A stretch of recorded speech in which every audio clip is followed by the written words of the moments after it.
Merhaba, ben Fadime. Kanalıma hoş geldiniz. Bugün gözüme çarpan bu güzelliklerle karşınıza gelmek istedim. Çok güzellerdi. Kasım'ın sonundayız. Hava buz ama bu çiçekler çok güzeldi.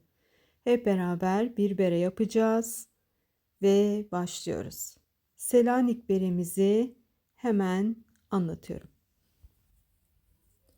Bir zincir çekerek başlıyorum. Şöyle birazcık pay verdim. 2 zincir çekeyim daha güzel olsun. Şişimi geçirdim içinden.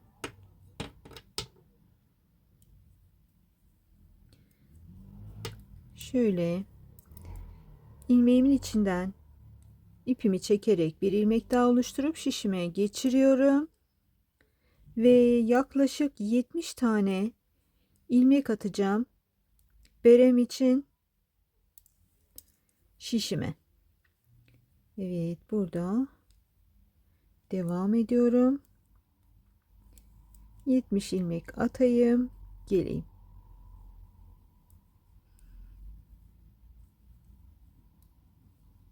Şimdi şu an 70 tane ilmeğim var ve tığım ile atarak tamamladım. Bu en kolayı, en pratiği ve en ekonomiyi olduğu için ben bunu tercih ediyorum.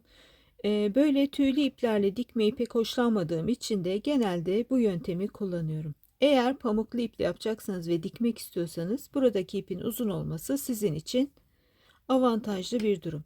Şimdi diğer şişimi alıyorum ve başlıyorum. İlk ilmeğimi her zaman çıkarıyorum ve başlıyorum. Bir düz, bir de ters alarak lastiğimi oluşturmaya. Burada yaklaşık bir 5 santim, 6 santim lastik yapacağım arkadaşlar. Şöyle bir düz, bir ters örüyorum ve lastiğimi istediğim yüksekliğe gelene kadar ördükten sonra buluşuyoruz. Şimdi şuradan ölçüyoruz arkadaşlar. Görüyorsunuz 5 santim bir ters bir düz lastik örerek beremin lastik kısmını tamamladım. Şimdi şuradan şuraya kadar ördüm ama şurada da size hemen şöyle yakından göstererek devam edeceğim. Bir ters bir düz gibi örüyoruz yine ama şöyle bir farkı var. Bunu ters örüyoruz. Düzümüzü de şöyle daha ne kadar yaklaştırabilirim? Görüyorsunuz. Normalde şuradan alıyoruz ama Selanik'te, yalancı Selanik'te bir alt ilmekten alıyoruz ve düz örüyoruz. Tersi ters, düzü de bir alttan alarak örüyoruz. Hem terste hem düzde aynı işlemi yaparak ilerleyeceğiz. Şu kameraya iyice de yaklaştım. Umarım devirmem buraları. Ve geldik. Son ilmeğimizi de örüyoruz ve dönüyoruz. Döndüğümüzde baştaki ilmeğimizi örmüyoruz. Ve yine tersi ters, düzü de yine bir alt ilmeğin içinden görebiliyoruz değil mi? Geçerek örüyoruz. Çok güzel, çok zevkli bir örnek.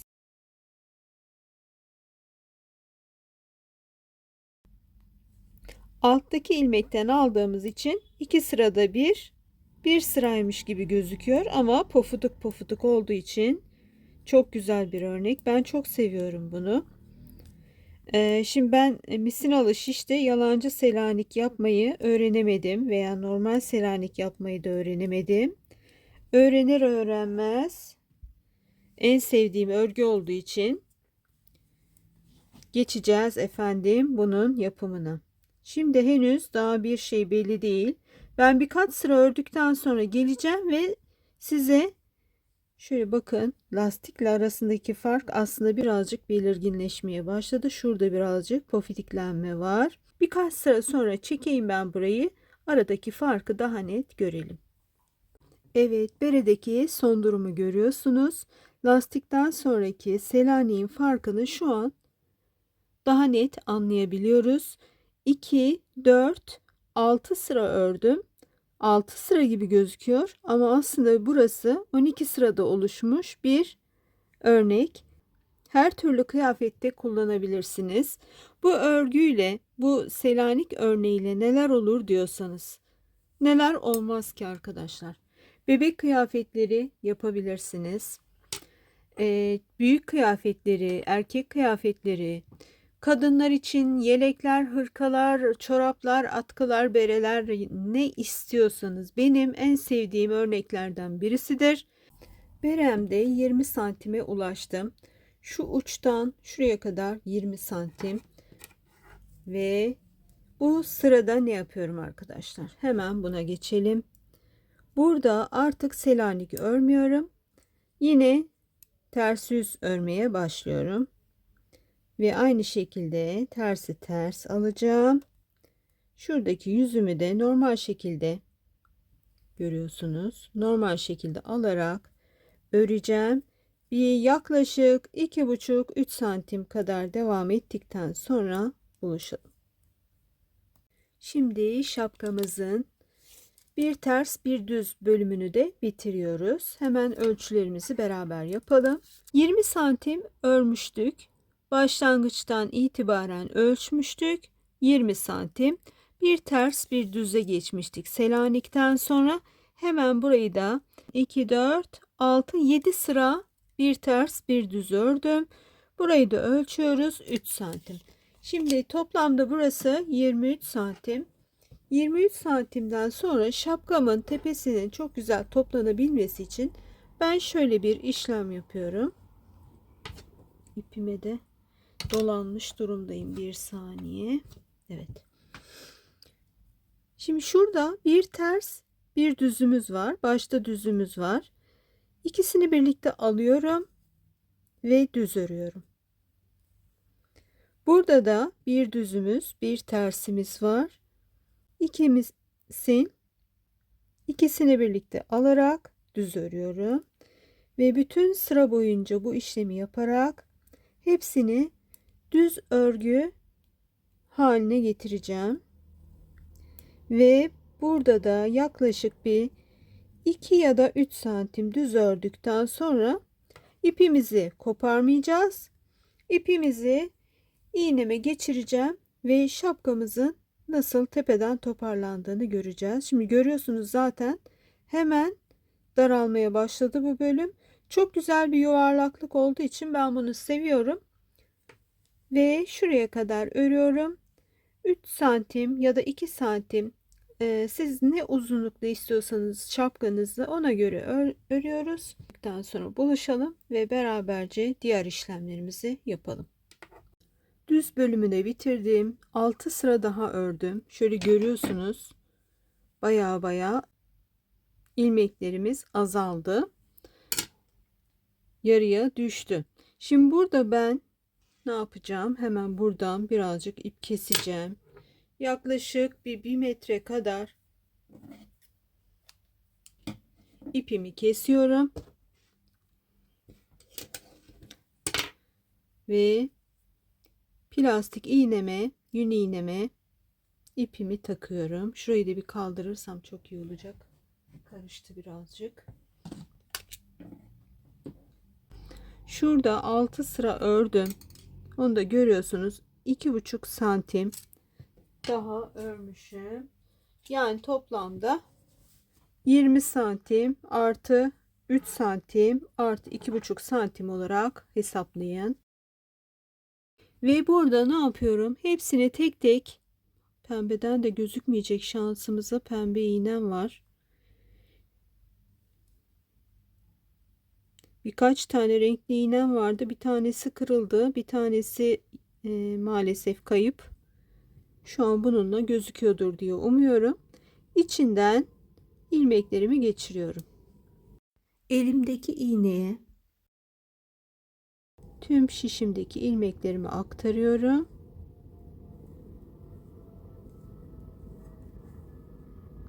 Burada.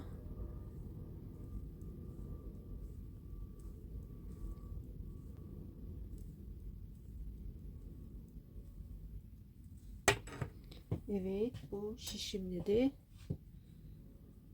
vedalaşabilirim. Şurası birazcık geniş. Şöyle dikkatli bir şekilde şöyle hafif hafif oynatarak şöyle oynatarak yavaş yavaş iğnemi çıkarıyorum. Böyle birdenbire çekmeyin arkadaşlar. Benim şu an ördüğüm ipim yün bir ip, hassas bir ip. Fazla çekiştirip koparmak ya da düğüm yapmak istemiyorum. Şöyle güzelce çekiyoruz. Ve şu an tersi burası. Tersini çeviriyorum. İyice büzdürüyorum. Ve ilk ilmeğimin hemen dibine batarak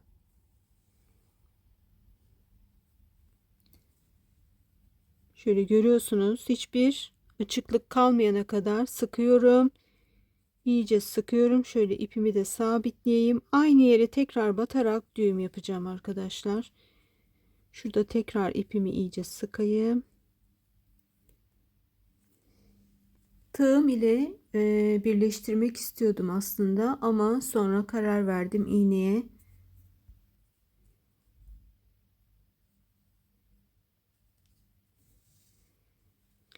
Şurada görüyorsunuz, hiçbir açıklığım kalmayana kadar sıktım. Şimdi buradan aşağıya kadar şu uca kadar dikeceğim yanlardan. Onu da nasıl dikeceğimi de hemen size göstereyim. İstiyorsanız tığınızla da birleştirirsiniz.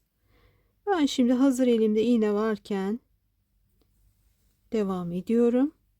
Şu iki katından alarak, yandaki ilmeğin iki katından alarak kenardaki ilmeğin iki katından alıyorum.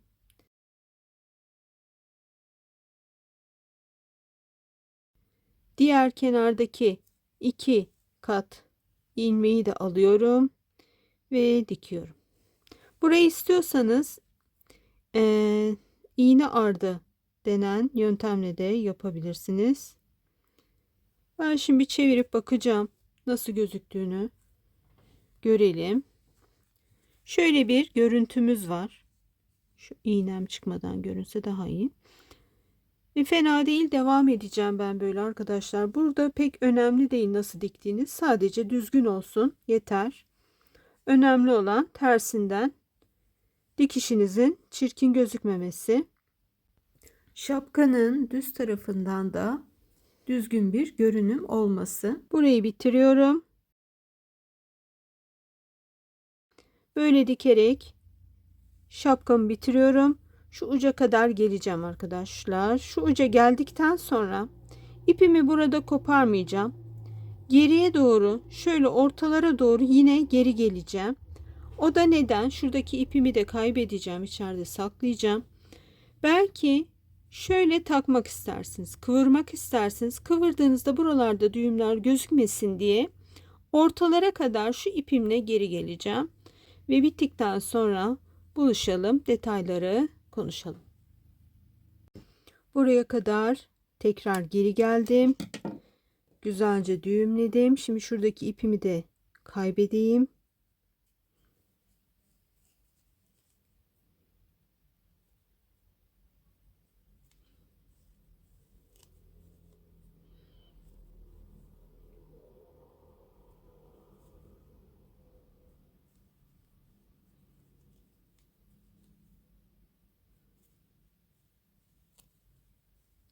Evet. Şimdi şapkamızı çeviriyoruz. O kadar hafif ve sıcak oldu ki bu ipi çok beğendim. Daha fazla almadığıma da pişman oldum arkadaşlar. Bu kendim için, yani yetişkin bir insan için örüldü. Çocuklarınıza da örebilirsiniz. Baş çevrelerini ölçüyorsunuz. 10 santime kaç tane ilmek sığarı hangi iple örecekseniz onunla ölçüyorsunuz ve daha sonra baş çevresi çarpı 10'daki ilmekleri ayarlıyorsunuz ve ona göre görüyorsunuz, burası da şu an benim bir baş mankenim olmadığı için böyle gösteriyorum. Burası da zamanla kullandıkça yuvarlak bir şekilde görünecek. Şurası çok güzel bir ters bir düzlerimiz ve devamında da selaniklerimiz. Başa takıldığında çok güzel duruyor arkadaşlar. Tavsiye ederim. Bebekleriniz için de bebek yünleriyle yapabilirsiniz. Böyle biraz tüylü olmasın. Bebek yünleriyle çok güzel olur. Gerçekten çok beğendim. Yani bunun her şeyi çok güzel olur. Hatta size dün göstermiş olduğum bluzu bununla örseydim çok mutlu olurdum. Yani ama kısmet onaymış. Şimdi hemen ölçülerini falan yazıyorum, geliyorum ve anlatıyorum. Selanik beremizin ölçüleri çok basit arkadaşlar. Ben bu kısmı santim olarak veremiyorum. Çünkü lastik ördüğüm için istediğim gibi güzel ölçemedim. Burayı herkes kendi başına göre ölçüyor ve 10 santimlik minik bir parça örüyor ve kendi ipinin kaç tane ilmek ettiğini bulduktan sonra başörtüsünden hesaplıyor. Kanalımda bununla ilgili de bir video yapmıştım. Oradan da bakarak yardım alabilirsiniz. Ben şimdi yetişkin bir insan için 70 kadın diyelim, erkeklerde değişebilir bu ölçü. Bir yetişkin kadın için 70 ilmek ile başladım.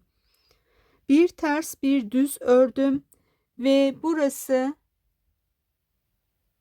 5 santimdi ve sonra bir ters bir düz örerek Selanik bölümüne geçtik ve şuradan şurası, orayı da farklı bir renkle göstereyim.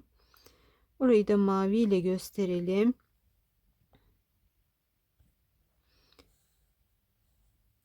Şuradan başlangıca kadar, burası da 20 santimde.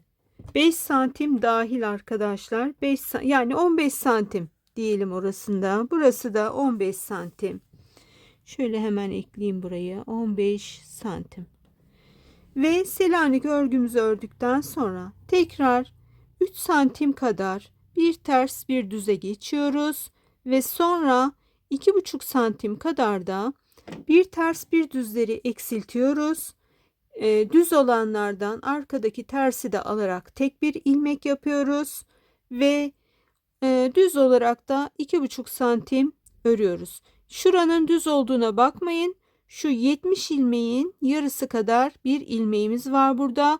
Bu düz yazdığım bölüm 35 ilmek.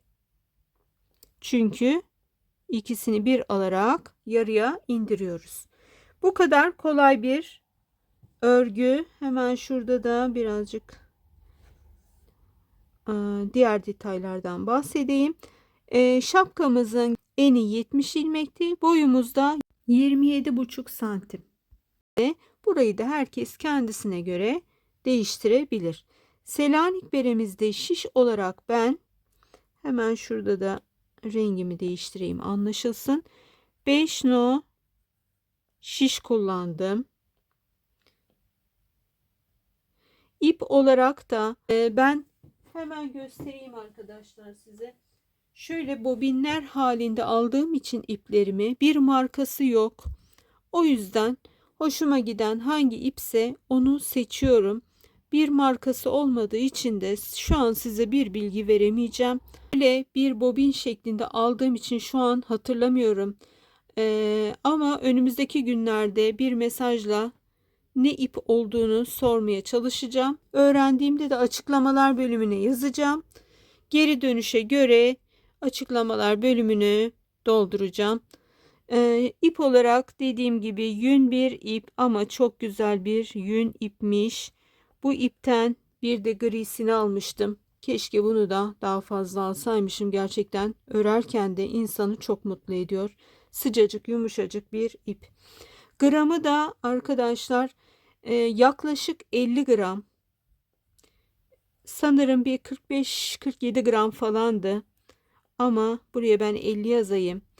Eğer bu kalınlıkta bir ip alacaksanız ve şişiniz de ikisi arasındaki kalınlığı göstereyim size. Şurada şişimde.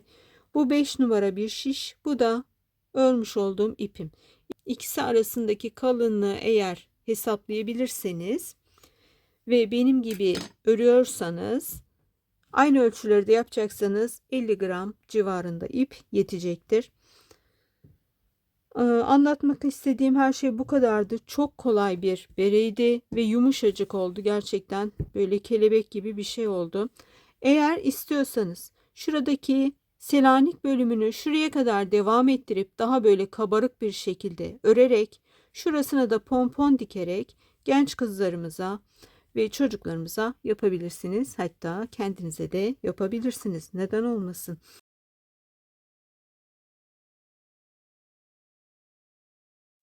Dilerim işinize yarayan, hoşunuza giden bir model olmuştur. Çok teşekkür ediyorum. Hoşça kalın.